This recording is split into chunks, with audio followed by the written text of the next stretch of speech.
Hello, welcome back to Podium. Welcome to the podcast. If you're just joining us, Rich and Hannah here with this week's roundup, which is pretty stacked, actually. We're going to get into an interview we recorded recently with Kayla Green, one of the creators of Athlos, which takes place this week. And we'll look ahead to the Chicago Marathon too and chat about some other bits and pieces that are around. But Hannah, I think we're back into the swing of things now, right? Normality completely set in, and looking ahead to the road season a little bit more. Yeah, and it's fun being home, being back in the UK. It's quite autumnal. I went to the National Road Relays on Sunday in Sutton Park here in Birmingham, that really feels like the start of the winter for me. Just sort of watching everyone tear around that and everyone talking about the cross country season and the road races. Yeah, I forgot about that actually. I think we were talking about it within our club recently. So how was that? Good it's atmosphere. Awesome. Oh, it's awesome. Like for anyone that's not from the UK, it's basically, I think it was 6 stage this weekend. They do a 12 stage in the spring. But all the best clubs kind of get their big hitters out of it. And we've had course records from the likes of Mo Farah over the years, Emile Caress. So it's always, and it's a very weird course. It's a kind of arbitrary distance, but the time means something kind of across the years. And Cambridge and Coleridge won it for the first time this season, which was a big, big deal for them. Like a really big deal. Callum Elson anchored them home, and it was you just see that kind of club spirit. These guys that train together year week in, week out, all year, come together, and often it's people that ran together as kids and then maybe went off to university or they've gone somewhere else to work, but they come back together for this weekend. So it was really, really cool to just kind of pot around it a little bit. My husband was coaching and I was just managing the toddler. So it was, it's good fun. Yeah, cool. It was Saturday, not Sunday. So there you go. I said I was back into the groove, but I don't even know what day it was. Saturday was the road relays. Yeah, it's been good to be back. And so I'm training now for the Malaga Marathon, which is in December. So it's quite nice to be properly back into the swing of things, I think. Well, it's nice, especially for you with all the travelling we've been doing. Yeah, it cools down a bit for marathon training. That's nice, right? Yeah, Storm Amy though, right? Yeah.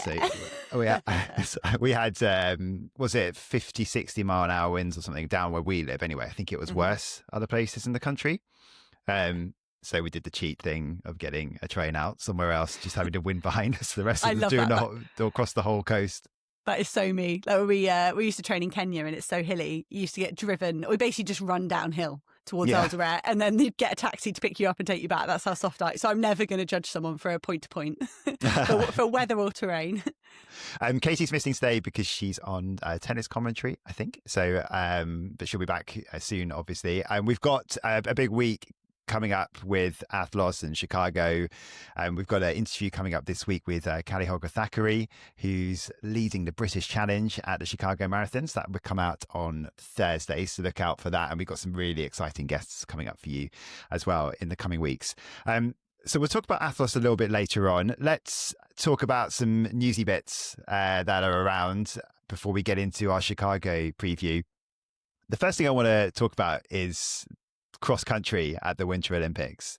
So this is Seb Coe, the president of World Athletics, saying that he is pretty positive that by 2030 there will be cross country at the Winter Games. And I love this idea. And I think it makes complete sense because often common sense decisions don't come from the International Olympic Committee.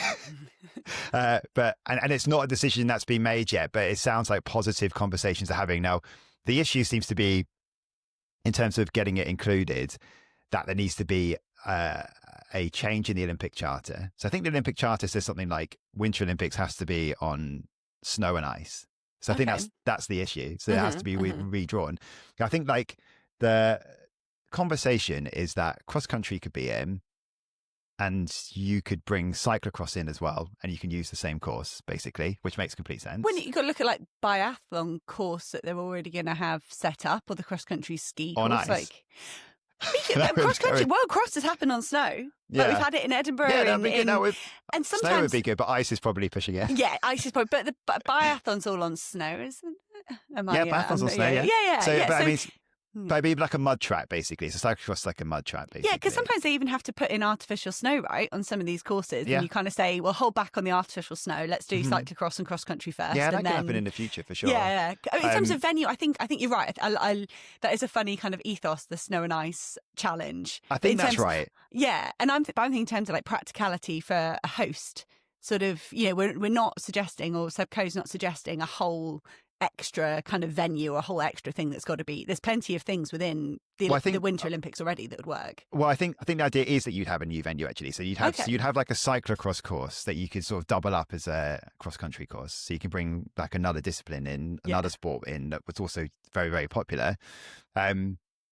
And I think there's also been conversations about whether you bring something like judo indoors. It's indoors anyway. So do you put more of the indoor sports where maybe you make that more judo on ice into the Winter Games? Is that what you say? No, yeah, that would be good. That would be entertaining. But the idea, it makes complete sense to me. Like, why would you not have these indoor sports like part of the Winter Olympic program? And maybe you can try and then expand the Summer Games to include more outdoor things. I mean, there has been some absolute disasters, like with breaking was not brilliant. Yeah. And there's silly decisions. Like, I don't like the idea in the Olympics, for example, that you can just bring in flag football in in LA. Let's be like, I know sorry to offend our American listeners here, but there's no one really that's playing that apart from your own country. So you're going to win it. And it's just like those sort of things annoy me. So I think it makes sense though if you're going to bring those in, that you kind of you give like a better profile maybe to those indoor sports. That's going off on we're going off on a tangent. But bringing athletics in to the Winter Olympic schedule to make it a little bit more appealing, because let's be honest, it's a bit more, in countries like ours, the Winter Games are a bit more niche. You're not going to get as much coverage of it.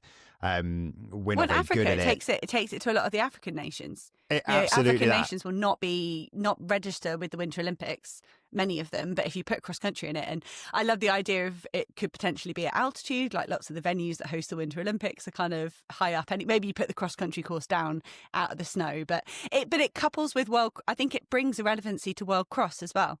If you then every other year you put the World Cross on other years and then Winter Olympic Cross, you could kind of start to build a bit of momentum with that as well, because World Cross gets lost a little bit, kind of the significance of it. I like the move in the calendar this year to move it closer to Christmas. I think that makes sense, away from indoors. But it would be a lovely boost for cross country if it could get in. And also, like, middle and long distance runners will have something else to look forward to that isn't, the 4-year Olympic cycle. That that could become a really big part. I mean, Olympic gold medal is an Olympic gold medal, and if everyone's going there, then you're competing against the best. I was just thinking the ironic thing would be, you open it up, more opportunities for like the East African nations and nations like that. Would just be typical if Norway just pick up another gold through Jacob Ingebrigtsen. Well, they could solve anything. Well, they could. There was a many years where the Euro Cross was won by Norwegian junior cross country skiers that would only run 3 times in the winter. They'd run like the Norwegian trials and then win Euro Cross because they were so fit from the cross country skiing. So like an 8:15 double, maybe you'd have to program the Winter Olympics that the cross country skiers could still do the cross country champs. Seeing them double up would be great. Yeah. But look, we like this idea, right? I mean, if it can happen, then I think it's a really big boost. Just having worked on the Winter Olympics. Get any of the triathletes come and do it? Like your Alex Yees and stuff. Well, maybe. They could. Then they don't have to worry about trying to do athletics in the Summer Olympics. Yeah. Sorry, I just thought. I think it's a really positive idea, and the fact that Seb Coe is talking about it so openly would suggest to me that he is confident it will happen. And obviously, to change of leadership now at the IOC, I just hope they make a common sense decision here. I know we're biased coming fit from athletics point of view, but I love the Olympic Games generally. I love the Winter Games as well, but I do think it needs a bit of it needs to not be like the sort of lesser sibling of the Summer Games, and if you can sort of bring it up to that kind of level. My brother lives in Canada, and it's the Olympics and the Summer Olympics. Okay, like it's totally on its head there. If we talk about the Olympics, I'd be very confused if we start talking about athletics. But no, I think it's, and we look at the global appeal of the Summer Olympics. I know we've touched on it already, but the Winter Olympics doesn't necessarily have the same range of nations and anything. They've got to be, I think when you look at the criteria to bring in different sports, like you talk about flag football or squash or, cricket or whatever, you got to, I think, kind of trying to look at how many different nations that hits. Like cross country is a no-brainer. Yeah, well, something like cricket is like a great example of how it can actually the idea is to open it up. I mean, especially to like nations like India and Pakistan and Sri Lanka. Like you're giving people an opportunity. Bangladesh, yeah, just giving other nations an opportunity, aren't you, to actually challenge for medals. We like it. We like so it. It's big yes, thumbs up. up. No cricket on ice. I don't agree with judo on ice. Take it from there. It's a yes from us. Okay, let's talk about, where should we go next? Should we talk about Nafi Thiam? That's been kind of unfolding for me over the last 3 weeks with Nafi Thiam and the Belgian Athletics Federation. Yeah. And I did pick up some of it when we were in Tokyo. It's weird though, isn't it? Yeah, so basically, I don't know if I'm probably going to butcher it, but she's put a very good statement on her Instagram that I did read through, and reading between the lines, it seems to me as though the Belgian Athletics Federation want their athletes to sign a code of conduct with them that includes restrictions around sponsorship and advertising, and that Nafi Thiam didn't sign that because it didn't fit with her sponsorship agreements and her brand and everything like that, and that they turned around pretty last minute and said, because you haven't signed this, you can't come to Tokyo. And then seemed to, from what her point of view, they seem to have made an example out of her and really been very unproductive with trying to find a solution, that there was no solution. And she also felt like they moved the goalposts, that they suddenly decided this was mandatory when there wasn't necessarily that vibe for her earlier on in the year. Else I'm sure she would have addressed it earlier in the year if it had been. And we have this in the UK, we're very aware of it around the Olympics, that you have a period, kind of a blackout period around the Olympics where you can't work with any sponsors that aren't sponsors of the British Olympic team, to sort of, and so that's kind of normal for me in an Olympic setting. Quite a small window, though, really. Isn't it? Well, but a very important window. Yeah. Time wise, it's not very long, but in significance. So, like for instance, I was a Nike athlete, and the BOA is Adidas.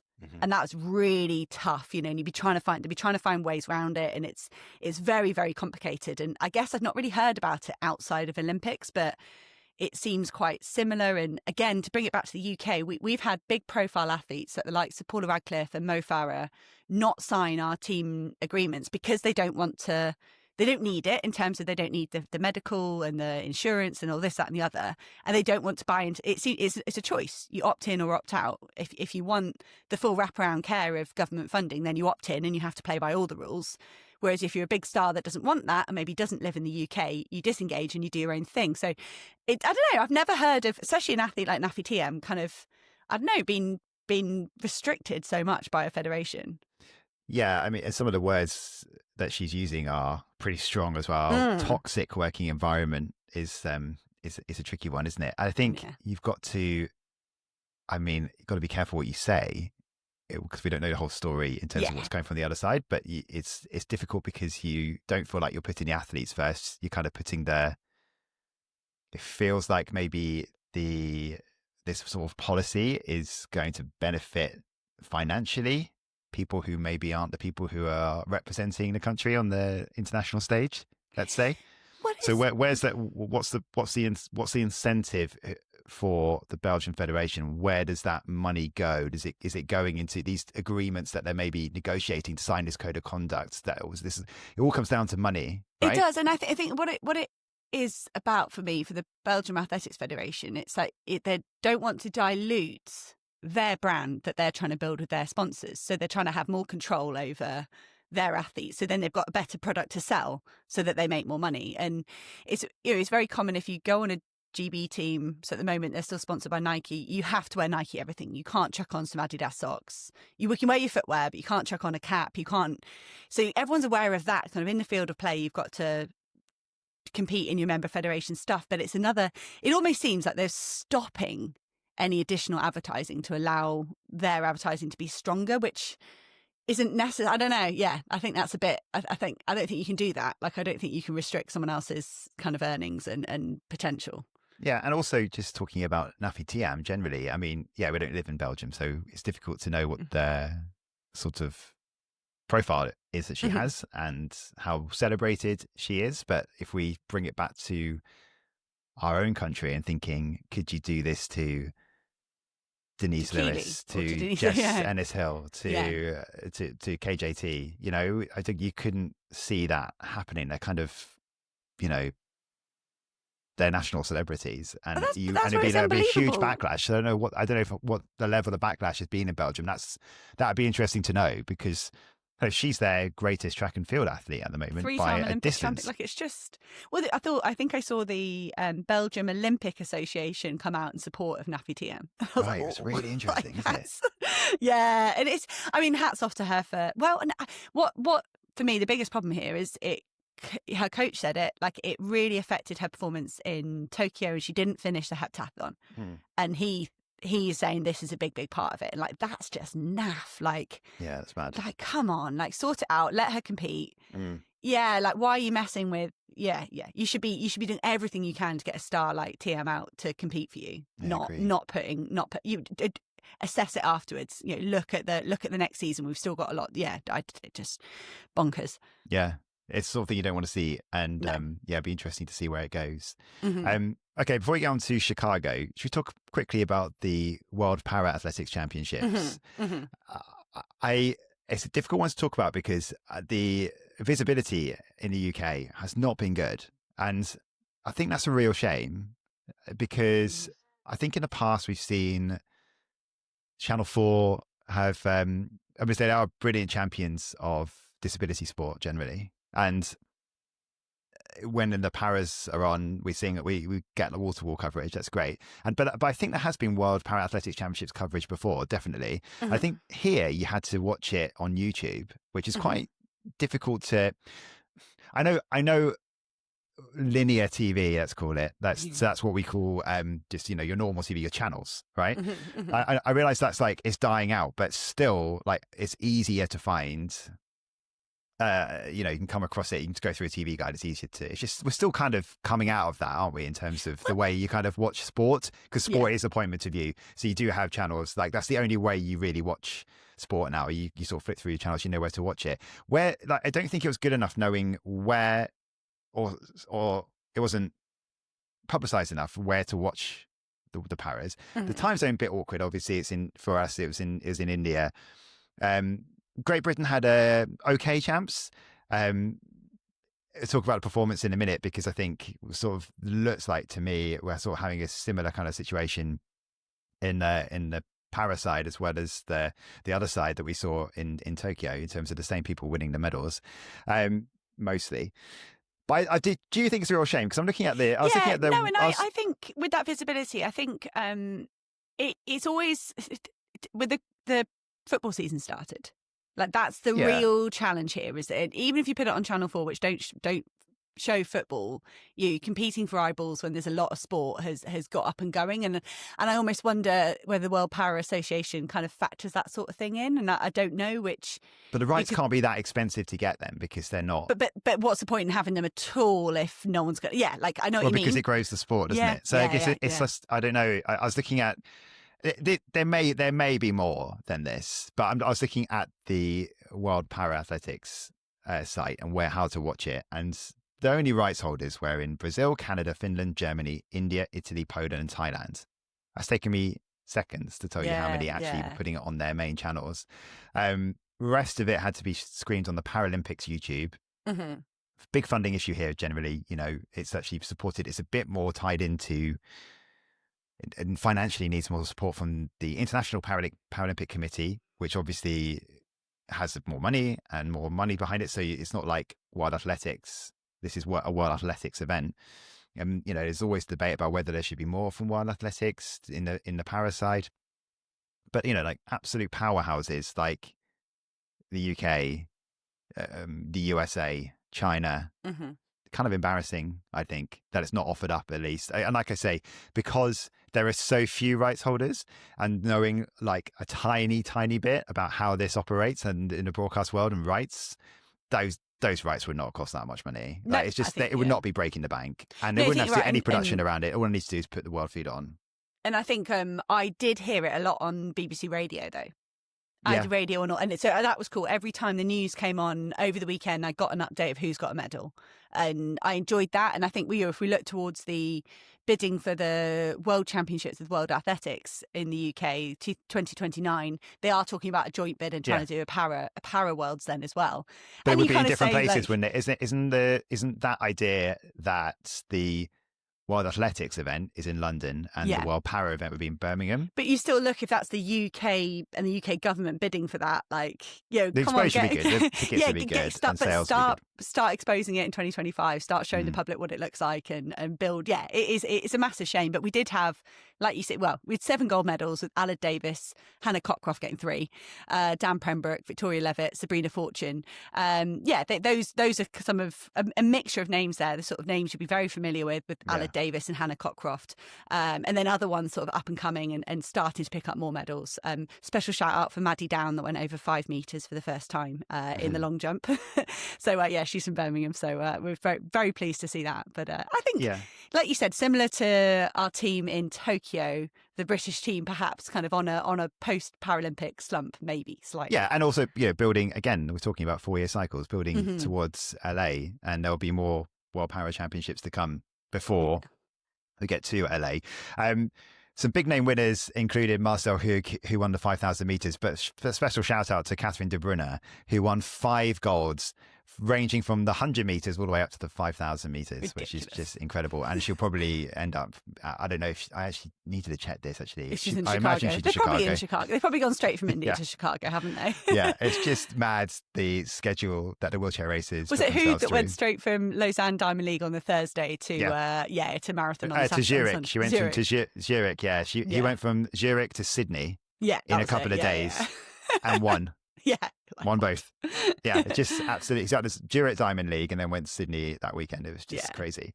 And obviously noting the fact as well that this is an event, it's quite an interesting debate that's going on at the moment about Russia and Israel as well, whether Israel should be competing.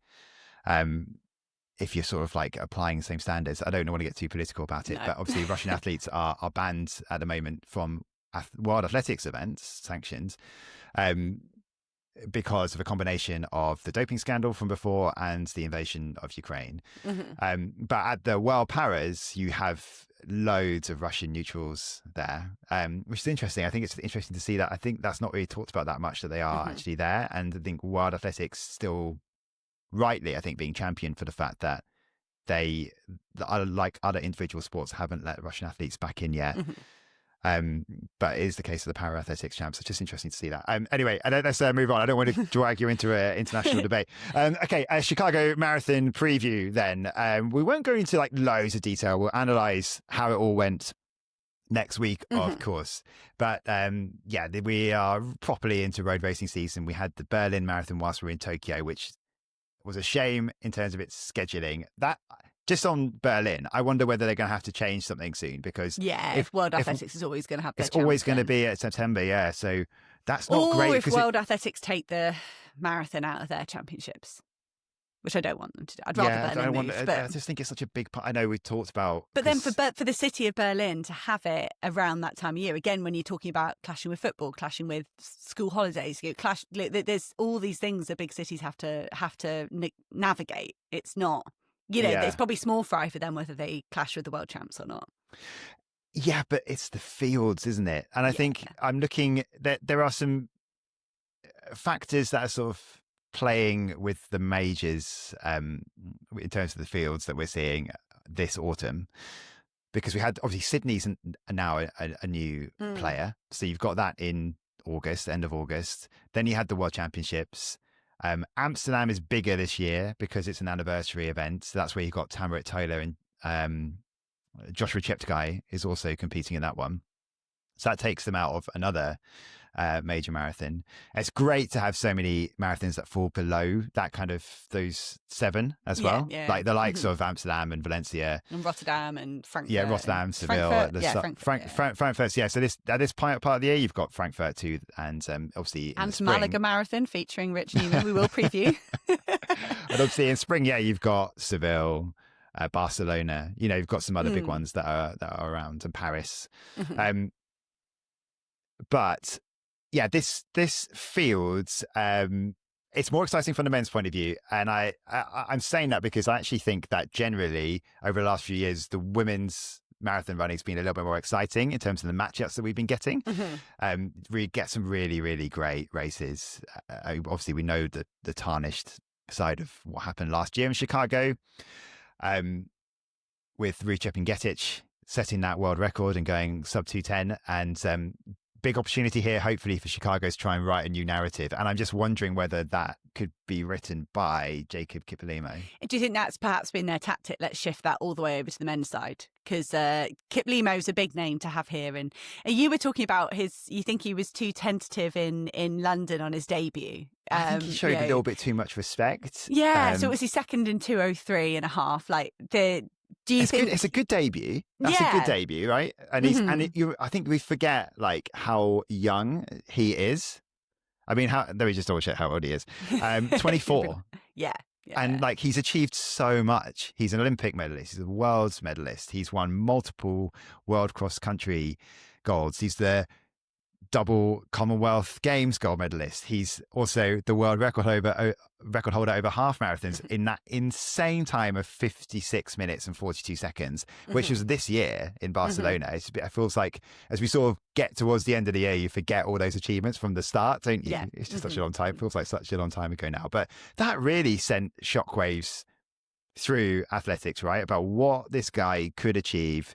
Could he get the world record? Could he be the first one to go sub 2 in real race conditions? And yeah, I think I think he did show too much respect in London. This is an event that was won by Sebastian Sawe, who was tactically brilliant on the day, because he sort of held and then waited for, we talked about it in the World Championships, at aid stations where everyone could sort of you almost sometimes you can lose your focus because you're so focused on getting your fuel that you kind of slow down, stride changes, and it's kind of almost like a sportsmanship kind of acceptance that no one's going to break away. It's like Tour de France, isn't it? Like no one goes when the yellow jersey's gone down. You give them a second to sort themselves out. Yeah. But Sawe turned that on its head. Perfect. And he just went, I'm going now. Like everyone else is still sorting themselves out. They're getting themselves back in the rhythm again. He just went. Yeah.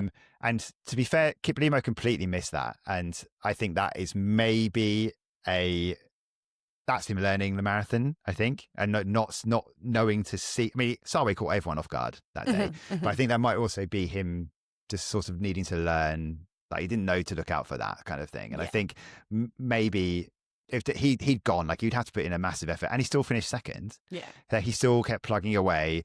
But I think there was a lot of hype around Kiplimo in London. I think expecting too much of him was really unrealistic. Whereas now we can expect loads. Now we expect loads from him. Yeah. I mean, is there anyone in this field that he should be intimidated by? Or John Career, I think, is someone who just doesn't get his the attention that he deserves.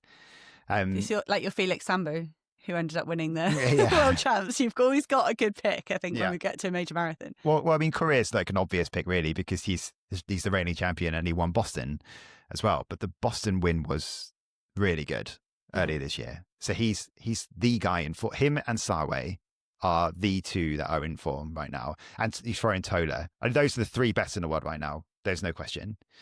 2:02:44 last year. That's the second best time ever in Chicago Marathon history. Behind, of course, Kelvin Kiptum, who set that world record. And it just looks like he's getting quicker and quicker. And I think, there's a lot to expect from Kiplimo, but I think you've got to kind of give him time, because you're looking at someone like Joshua Cheptegei, who's not converted yet. He's really not.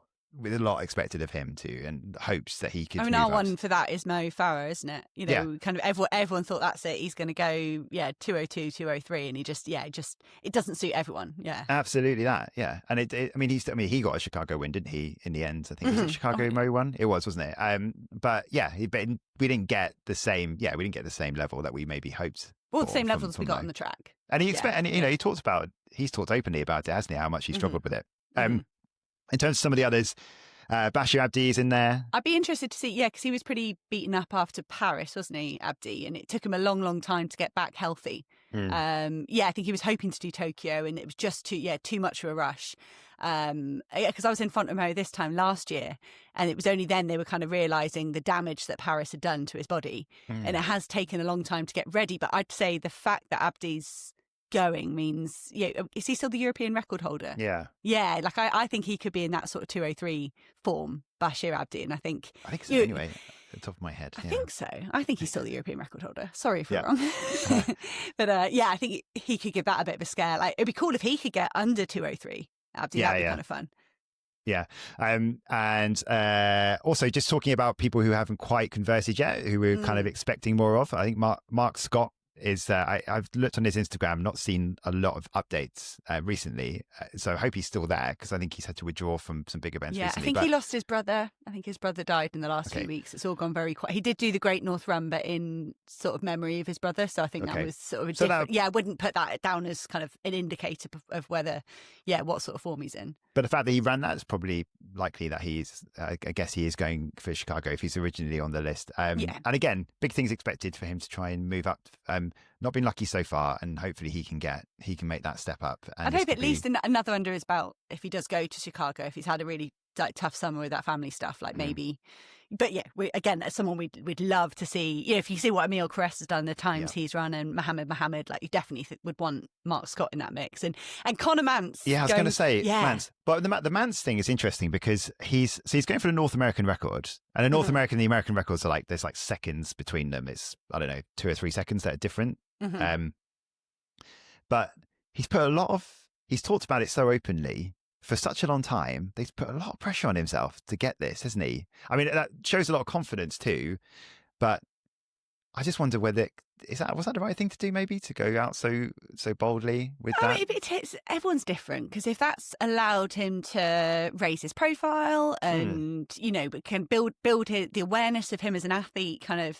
I mean, you hope he does it. You put all that on it, and you do hope he does. But some people are different. Like, he could be talking the big talk, but then inside, what you hope is that someone's got the mentality to dig in when it's a 2.7 or a 2.6. If they're only setting their heart on 2.04 and or 2.05 low, and they kind of panic when it doesn't go there. I just hope, like, internally he's got a number of different goals in there, and not only the American record, because that's really tough. I think it's very tough to go in, if that is your only record, your only kind of motivation. Yeah, in the women's event then, and I think this is the one where I have to say, it's probably one of the least exciting that we've seen at a major for a little while, especially in Chicago, which is quite good at assembling fields. But that's partly because we got Perez Chipchachir against Tigis Sefer at the World Championships, which was completely justified because it turned out to be an incredible finish at the ends, won by Chipchachir.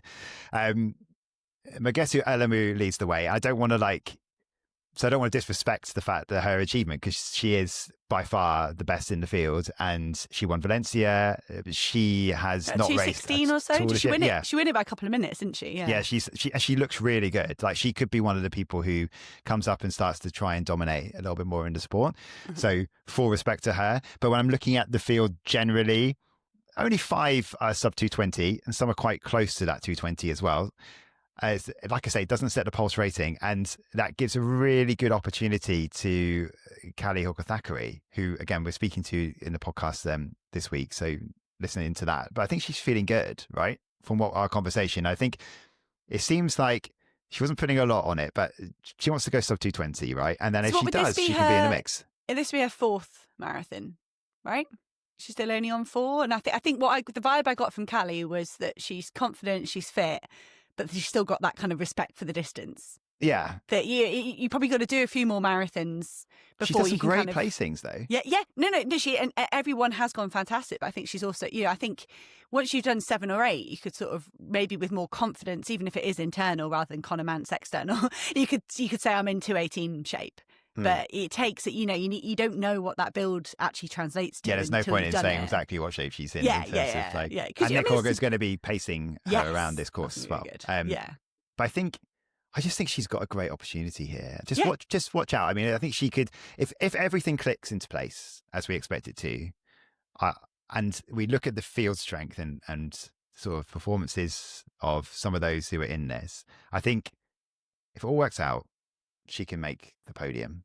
Should be our first World Marathon major podium for a British woman outside of the wheelchair races since Paula Radcliffe and Mara Mucci. I think it's Mara Mucci. And then the year before that is when Paula Radcliffe won New York. We're talking 2009. Late 2000s, yeah. So it'd just be huge if she can do it. So let's hope that she can.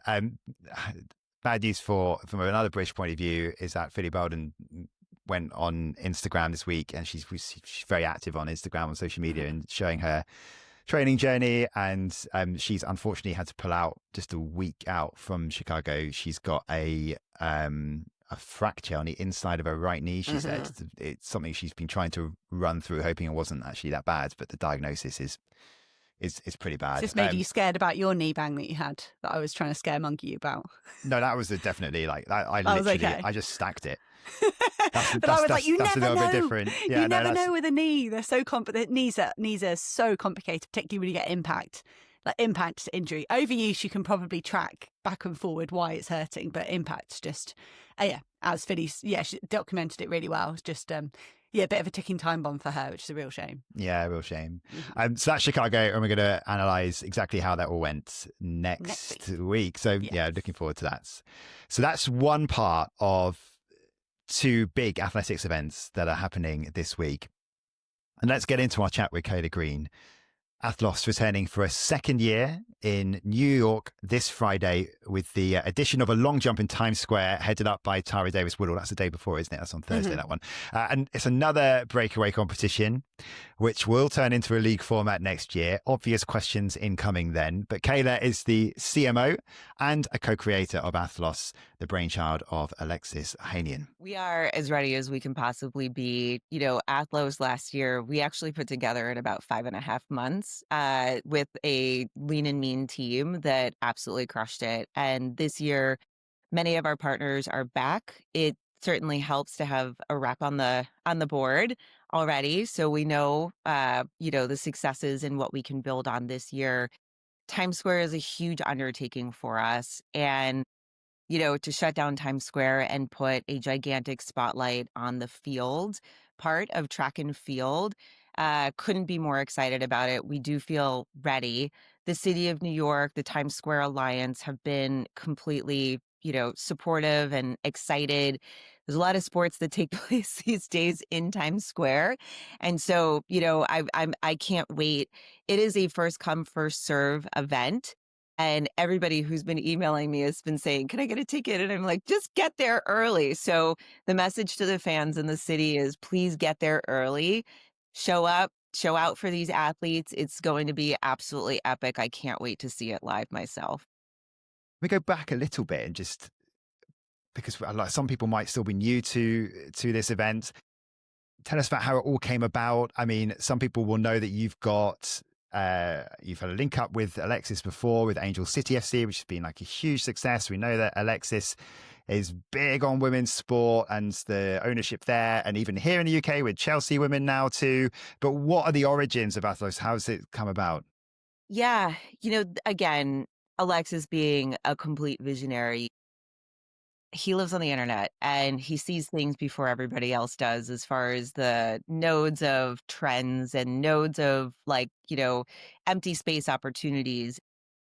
Very similar to back in 2019 where he had, been at a quarterfinals, soccer match and had said like, well, why is this thing like this women's soccer go away, when it's not the Women's World Cup or not the Olympics? And, he had kind of put out a tweet and said like, if I like wanted to invest in women's soccer, where should I start or whatever that tweet was? And then, Alex Morgan just piled back on and was like, I think it can help you with that. And that's where, the beginnings of Angel City started. And very similarly, I think he looked at track and field and said, this is a sport that captivates audiences once every 4 years during the Olympics, and yet somehow doesn't sustain in between those 4 years. These athletes continue to run. They run in a league.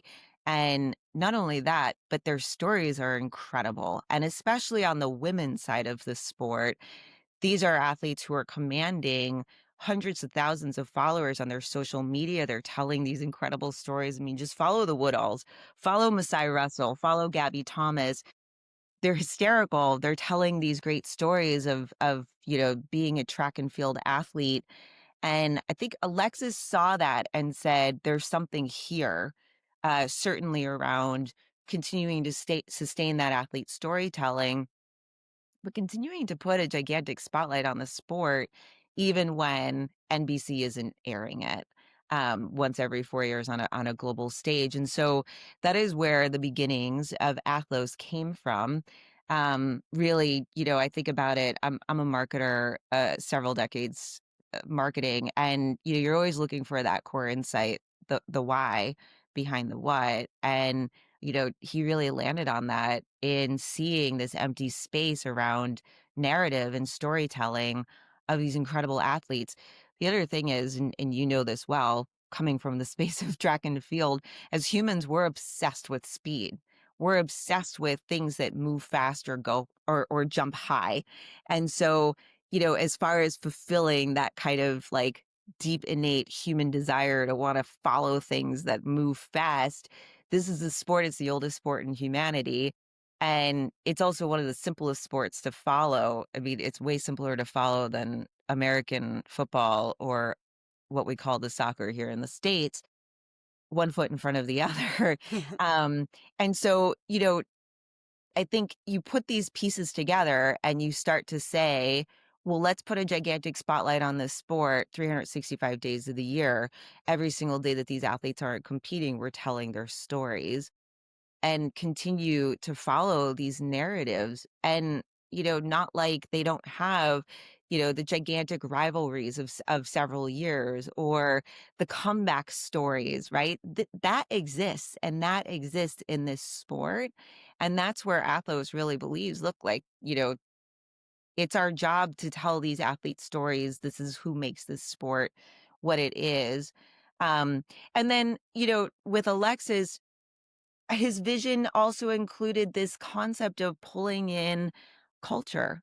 So many times you've got these sports that have such niche followings.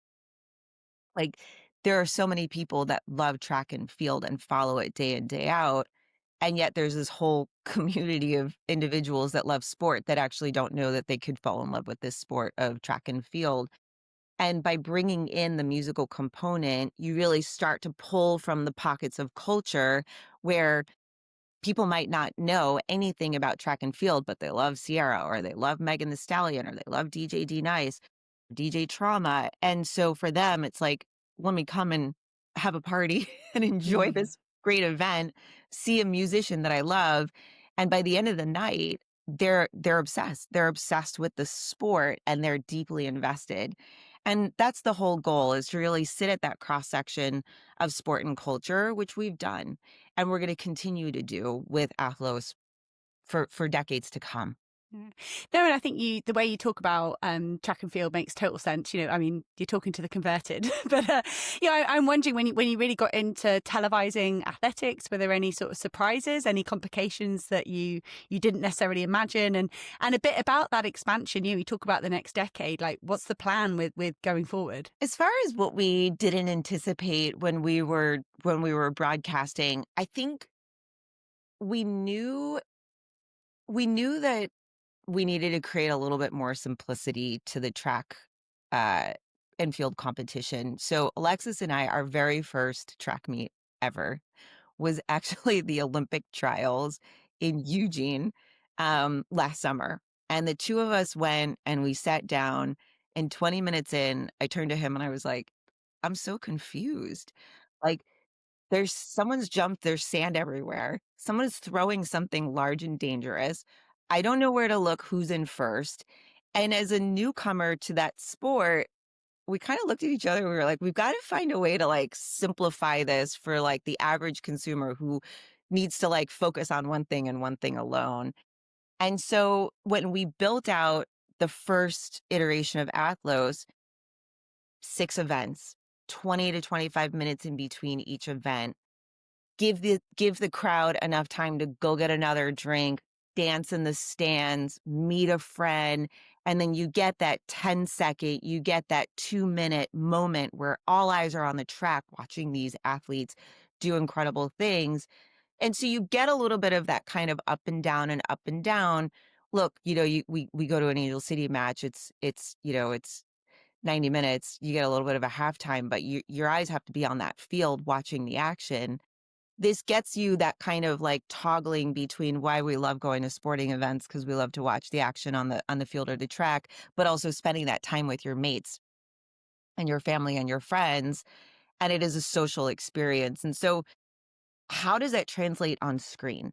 How do you like make sure that not only are we putting the narrative of these athletes and what's happening for those several seconds when they're running the fastest, of all humanity, but also capturing that excitement and that fan moment of like, if I'm sitting on the couch, like at home, I am really kicking myself that I didn't get a ticket to get down there. And I think that will be the future of what great broadcast, great content during a sporting event, that's what it will become, is how do you capture that insanity that happens in the stands? English soccer does this so well, right? You see these fans with their crazy, chants and their gear and their scarves and you see that fandom and it really translates on TV. And I think that's where we need to go with this event. And so for us this year, I mean, look, we've got cameras in the crowd. We're putting quite a few of our commentators into the crowd to really start to get that like true energy. But I think that was something that we hadn't really anticipated, and it did translate. And we want to continue to allow that to translate, because going to a track meet is fun. Being at Athlos is so fun. And we need the fans at home to say, like, next year we have to go get a ticket. I'm flying to New York. I'm flying to wherever Athlos is going to be next. And then as far as the journey to what's ahead, we announced this year that Athlos will become a team-based league next year. And so we will have a competition schedule where athletes compete in multiple events, around the world. And for the ultimate prize kind of at the culmination of several of those events. And I think the opportunity there is to really get a fan invested to say, I'm going to tune in week over week. Like, I want to see if Faith can break that record week over week over week, which we know she will because she's Faith. Um, but I think it's that opportunity to then really have a fan that's deeply invested and wants to continue to watch this sport year round as it's televised, as those stories are being shared all over social media and the internet.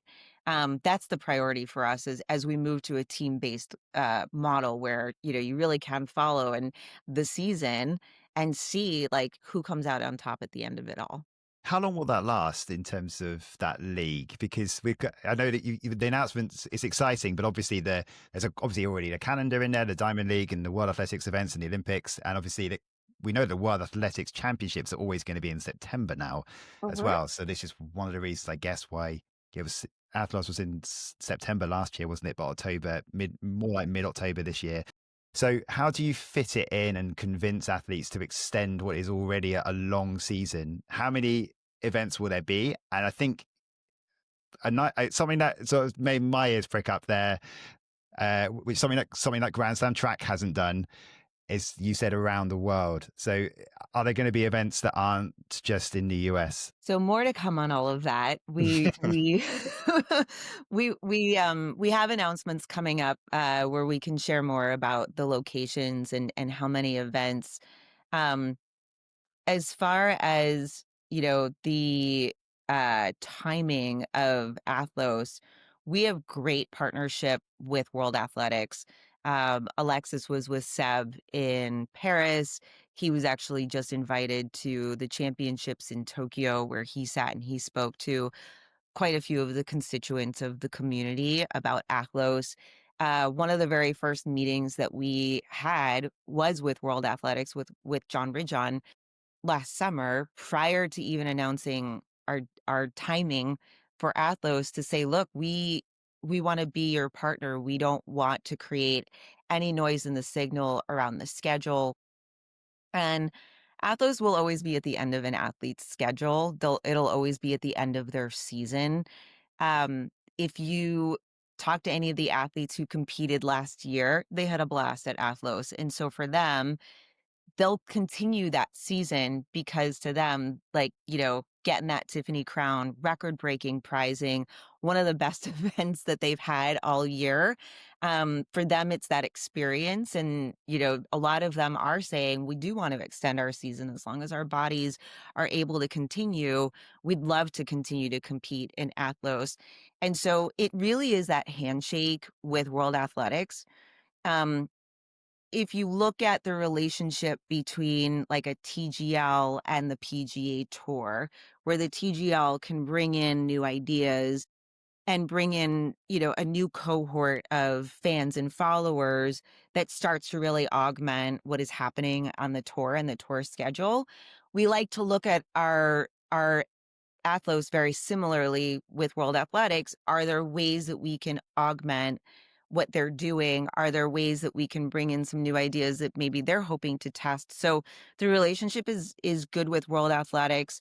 And for us, we really look at it as, how can we help support some of your ideas and extend some of this excitement post championships? So that is the intent for our timing next year.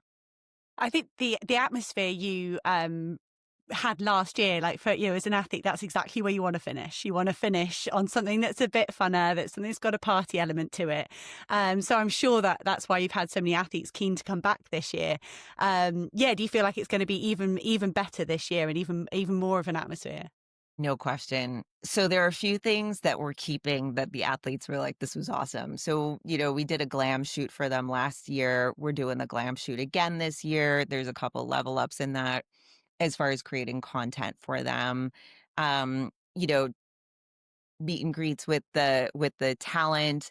Um, you know, Still that first class experience as far as travel and accommodations. Two of the level ups that we have that we're really excited about are two of the brands that have come forward as far as our brand partnerships. So we have announced that Cash App will be one of our premier sponsors of the long jump in Times Square, but also of Athlos full stop. Cash App is actually enabling for eligible athletes, where Cash App is currently, being able to, you can use it. For any eligible athlete that is on the Cash App platform, we're actually going to pay them immediately. So they'll cross the finish line and someone will be standing at the end of the finish line hitting pay her, pay them, pay the athlete.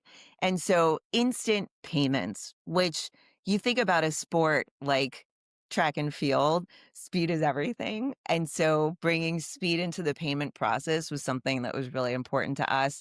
And bringing in a financial payment partner like Cash App starts to enable that in a way where you say, like, this might be an opportunity for the sport everywhere. So we're really excited about that. That is a huge level up for us. In addition, Cash App is offering a $250,000 prize to anybody who breaks a global record at Athlos. Again, record-breaking prizing in this sport, and we're really thrilled that a partner like Cash App has come forward to do this with us. So I can't wait for like the athletes in the mix zone as they're kind of like coming through, and post race, and they're like, I just got paid. This is amazing. So I can't wait for that experience to happen. I'm going to be standing in the mix zone just waiting for one of those winners to come through. So we're incredibly excited about that. And then Instacart is the other brand partner that has really come through in an incredible way. They're sponsoring our kids zone, and we have a handful of kids races that we'll be hosting throughout the night at Athlos as well. And they're our brand partner, really enabling what is the next generation on the track and supporting them. They're also going to be providing athlete, pre-race, post-race fuel up, and recovery opportunities. And just as a brand partner that comes in and when the athletes check into their hotel room, we're bringing Instacart goodies to their hotel room. To have a brand partner that really kind of goes above and beyond as far as enhancing that full athlete experience, whether, it's on the track or post race. We're really excited about the level ups. Toyota is coming back in a big way this year. They're the official transport partner of Athlos. They're going to be driving the athletes around. You got to you got to get downtown. We're going to make sure that you have a car waiting for you.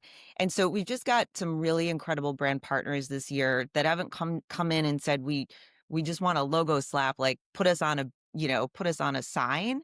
These are brand partners that came forward and said, what are some of the bigger opportunities within the space where our product and our product experience can really enhance or solve for an opportunity?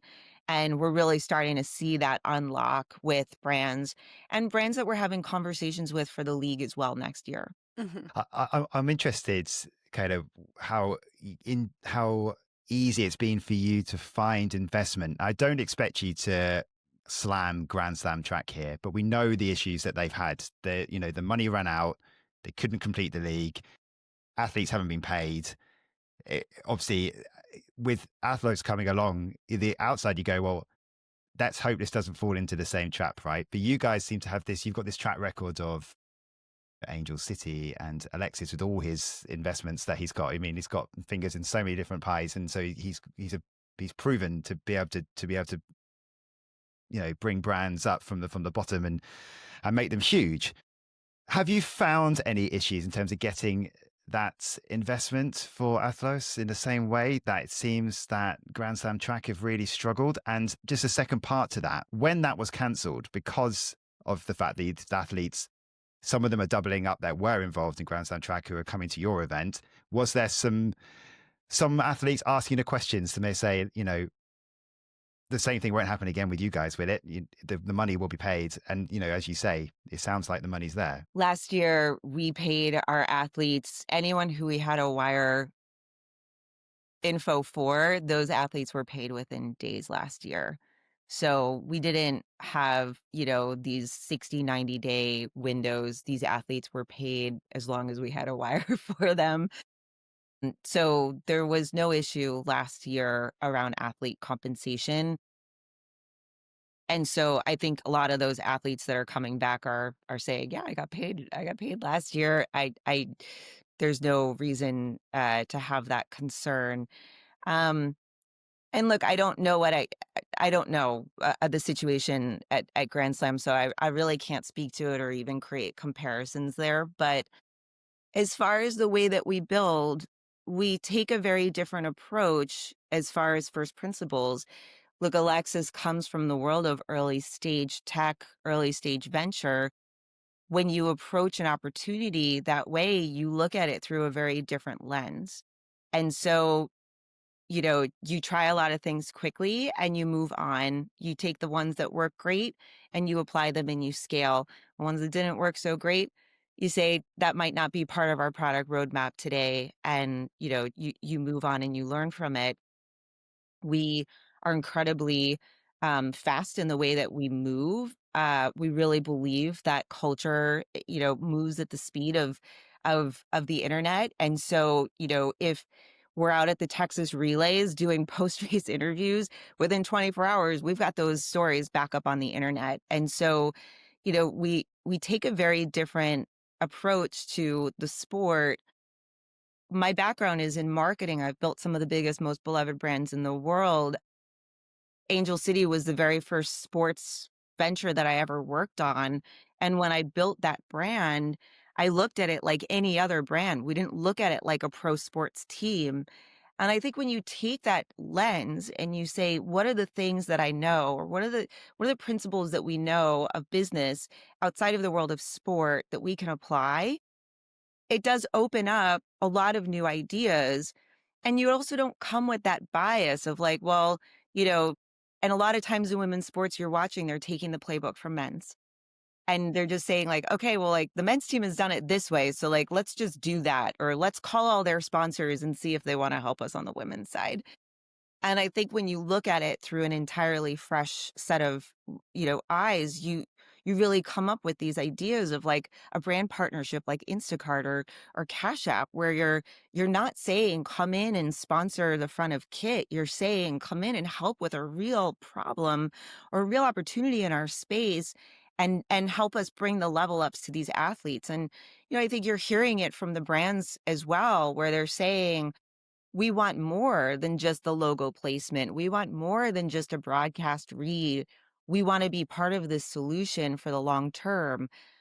So I'm really excited about, the way that we're building. And I think, as far as getting these athletes paid, they're absolutely going to get paid at Athlos this year. And, I'm excited to kind of see that those records, get broken as well. No, the way you guys have broken the mold, I think coming to track and field, or athletics as we call it, with that fresh perspective is really cool. And honestly, as an ex-professional athlete, I can't tell you how long it took to get paid. And the way I had to budget my life is mad. Rich has heard all about it. I guess just sort of finally a look towards the event that's coming up. If you're fairly new to, you as a new sort of athletics nerd, what are you most looking forward to? You've got some fantastic fields assembled. Is there anything you're particularly excited to see? I can't wait to watch this 100 hurdles. I really can't. What a season Masai has been having.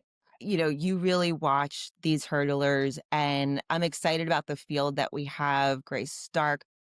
We've got quite a competitive field there. And, you talk to Masai and she's like, I'm coming for that crown, Kayla. I'm coming for it. It's mine this year. And so, that race is always so electric for me. I cannot wait to see that race in particular. I also can't wait to watch the long jump. I mean, who doesn't love this? This event is so exciting. And it's going to look amazing. Watch the qualifiers in Times Square. The track itself is actually the color of money. Wow. Cash App So is our sponsor. And so, to run on a green track in the middle of the heart of New York City, which could arguably be like the heart of the world, to throw this gigantic spotlight on this moment with arguably some of the most magnanimous athletes in the world.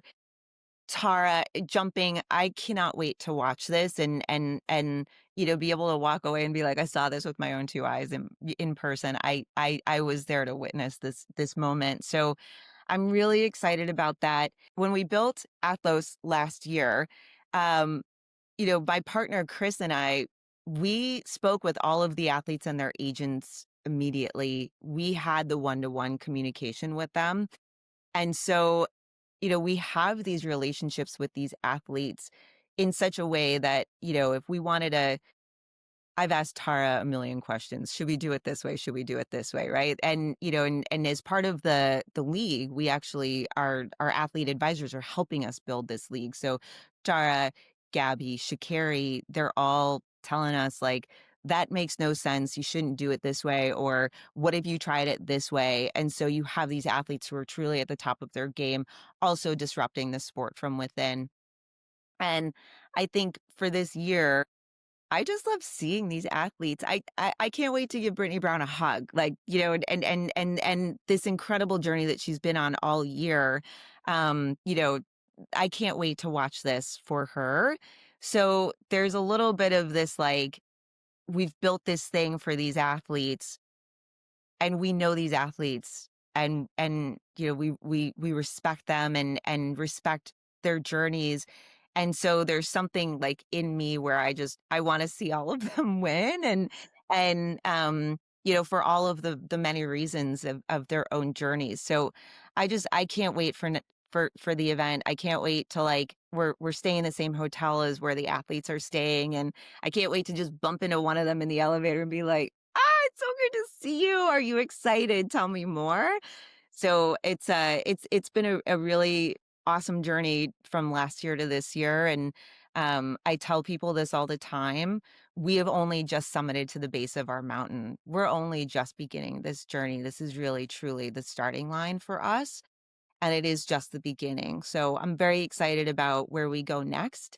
And yeah, there's a gigantic mountain for us to climb, and really proud of the partners that we have that are climbing that mountain with us. Well, thank you very much to Kayla for giving up her time to speak to us. And clearly she's very, very excited about what's coming up with Athlos. Athlos. I don't know whether it's an American pronunciation. I think if it was Greek, you'd say Athlos, wouldn't you? I have no idea. I have no idea either, to be honest. Anyway, it's... do you feel more positive about this than Grand Slam track? I mean, yes, because I like the way they started off small scale, one event, a few events. And I think the expansion into the long jump is really reacting to the American market, and Tara Davis-Woodall is very smart. And I think the thing for me with Grand Slam, I was like, why go so big and so much prize money and all this, all singing, all dancing, when I think it's safer to start off small. And so I think I've always had a confidence in Athlos that it will be okay. And I think they're right to look at doing a league format. I think, it would be interesting what their strategy would have been had Grand Slam been, completed their league. I don't know. I don't know if they would have been as confident to expand to a league if they were in contention with Grand Slam, but they're talking about going international. So I almost feel like they're a couple of years ahead of Grand Slam, and that their growth model has been a bit more sensible, a bit more. They have been conservative with it. There's a better track record, isn't there, with the investors? I mean, Alexis Ohanian is he's prolific in terms of all the investments that he made. I think even the thing we don't need to promote it, but I think we're recording on here, we found out he's got an involvement in as well. Like, of course he did. But Angel City FC, for example, he just grew that up. The two of them, Kayla and Alexis, they've grown that football club. I think that's what I see, like some very smart business people with a sports passion that have taken a very concentrated shot at athletics. And they've said they didn't know the sport that well, but they've been totally open to that, aren't they? Yeah. I mean, I don't think Alexis, I think in Tokyo, was talking about how he didn't know who Faith Kipyegon was.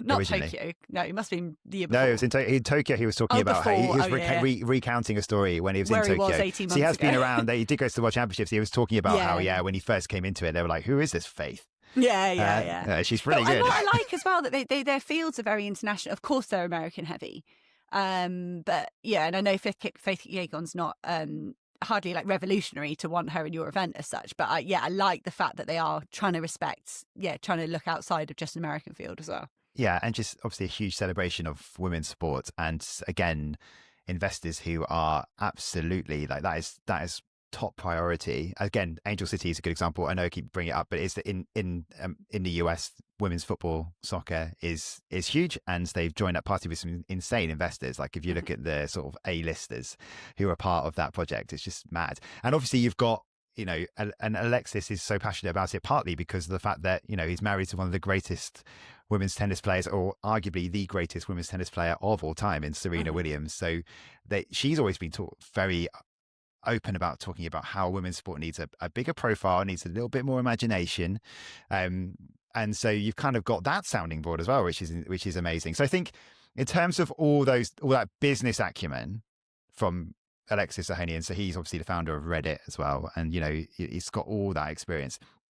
You've got to say that, like, you've got to have more confidence that everything's in the right place in terms of those financial security aspect of it. What I didn't ask Kayla about, which I sort of wish I did a little bit more, was she kind of half answered it, didn't we? Just about whether the athletes have sort of got a little bit more a little bit more twitchy when they saw what Grand Slam track had gone into. I thought her answer was fine. You would never, if you were paid the year before, you'd never doubt it the next year. You wouldn't. I had meets where I wouldn't get paid, and I would know that I probably wasn't going to get paid the year after. And if I wanted to go, I couldn't rely on. I think meet by meet what's reliable. And I think one other thing that for me that shone through when we talked to Kayla was the idea of coming at athletics from a fresh set of eyes, and it wasn't about trying to market athletics like soccer.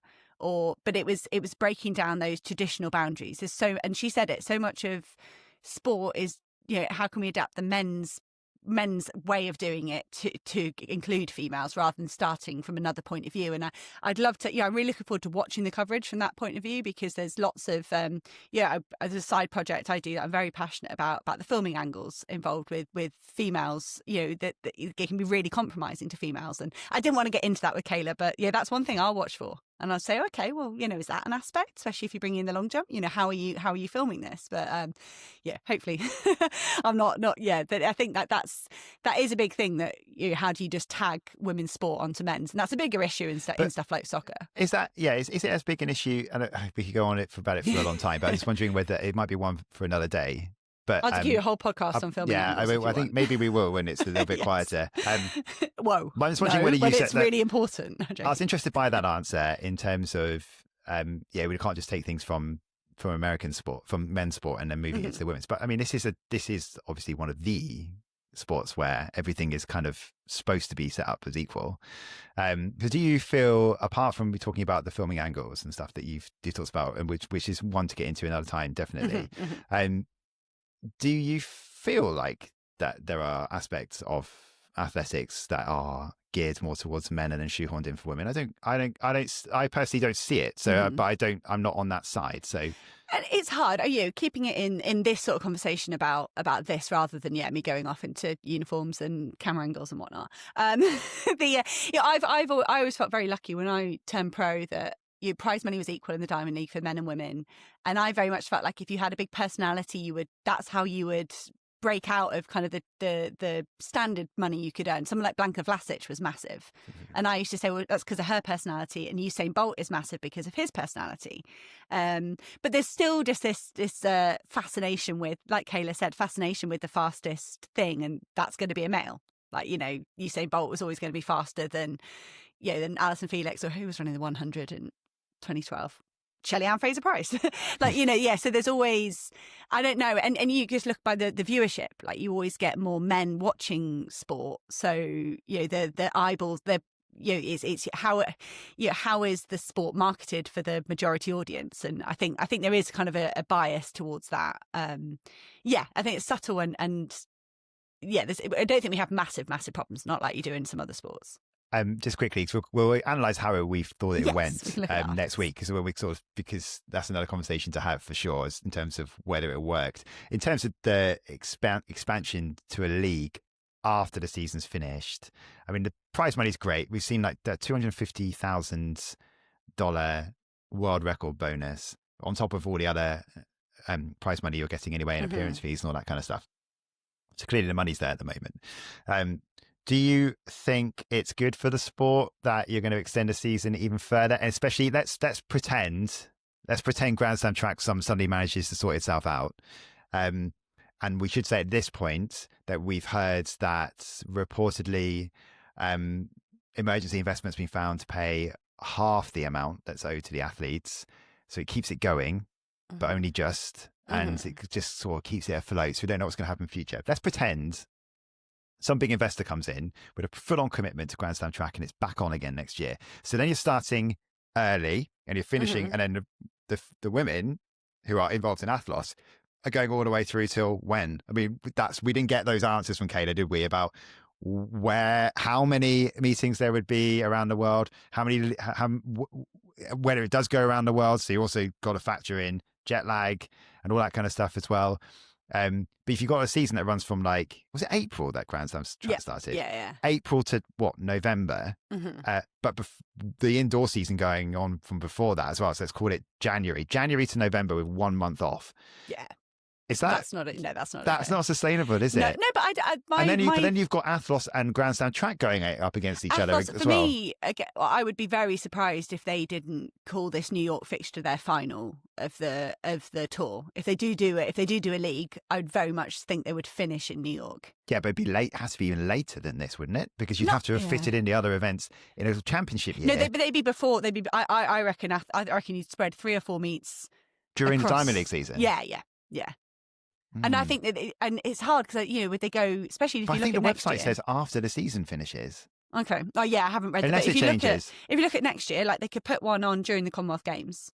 I mean, or not, maybe not during, but kind of, you're not dipping into the same pool of athletes. You don't want to clash in terms of splitting the audience, but you put it on. Yeah, so there's going to be a dip there with the Diamond League season. There won't be any Diamond Leagues during the European Championships and the Commonwealth Championships. Commonwealth Games. There's a lot of time next year to put a few experimental meets on. So I think if they get their strategy right, and it sounds like they've got good people kind of informing them on their strategy, there's plenty of opportunity for Athlos to do 3-4 meets next year. You can be flexible with it, can't you? Because you could move. It's the World Championship years that's the problem, because they're always going to finish mid to late September. We've still got the ultimate champs is late September. August. Is that late September? I think it's September. Yeah, and you've got September. Obviously an Olympic year would always be earlier, so you're talking July, August. Mm-hmm. So at that point, you just hope that it's sensible and you sort of bring everything. And that's the thing, you've got 26 for Grand Slam and Athlos. 26 is an easy-ish year to try and establish yourself. And then you try and muddle through for Beijing World Championships being so late. And then you're back to Olympic cycle, which is... But then I'm going around the other way again. Just thinking that when you've got the Olympic cycle, that just changes. But the Diamond League final ends up being in mid-September instead, doesn't it? But the appetite for bums on seats and eyes on your product is the biggest it's ever going to... It doesn't matter so much about clashing with a Diamond League when you're going to have twice as many eyes because it's Olympic year, maybe. What I'm interested to see, and we don't need to talk about this now, we'll talk about it how it went next week, but I'm also interested about it was kind of like championed about gaps in the schedule to have more time. And I think as a sports fan, between all the events and then putting music and stuff in there, as a sports fan, it's a good idea to bring more people in. Yeah. Like it's attracting a new audience. And so you're sort of watching this incredible sporting performances, and then you've got like a show, and then you go back to the sport again. But if you have come for the sport, and that's the added thing, not like the thing that's brought you in, do you get a bit annoyed that the gaps are so long? Because let's be honest, we all want things to run quicker, not slower. I think it'd be interesting to see. I more thinking about it from the people who want to... I think we've gone too far towards the model of action. Okay. Like you genuinely, if you go to where sort of athletics has gone at the minute, you can't even go and get a drink. And sometimes you might want to go and get a drink, and then you're having to choose and go and get one, inevitably for people that don't appreciate it during the steeplechase or during the 5K or it's. I think we do need to slow athletics down a little bit, but not as much as Grand Slam track did. But then they didn't fill the gaps in the same way for the audience. And I think this is the problem we've got probably in any sport. It's probably not just an athletics problem, but you're trying to satisfy an in-person audience and a TV audience, and I think you almost have to just accept you can't satisfy both with the same product, and then create. And I liked Kayla's mentality: if we want people watching on telly to wish they were there. That's always a good mentality. Yeah. That's always a good tactic to have. And I think you're right. You've got to, I think if you're there in the stadium and you'd be fine, you're going to be entertained, whatever. It's making sure that the product at home is dense enough to keep people and stop them looking at their phone or kind of drifting off to something else, I think. But they can do that, I think, with more interviews, more in-depth kind of profiling of the athletes, which I miss. I don't think we have that enough in athletics at the moment in Europe. Mm-hmm. All right, let's wrap it there. we can pick it apart after. Yeah, let's do that. Let's look at it next week. So thanks again to Kayla, and look out for our interview with Callie Hawker-Thackeray this week ahead of the Chicago Marathon, and we'll be back next week to review both Chicago and Athlos and any other news which has come up in that time. In the meantime, if you can give us a review, great. If it's a positive one. Really helps to grow the podcast, and it helps to get the amazing guests that we've got coming up for you as well. But for now, goodbye. Bye. We can just don't have to do weird buys now. We're not doing a podlet, right? No. Still made it. Bye.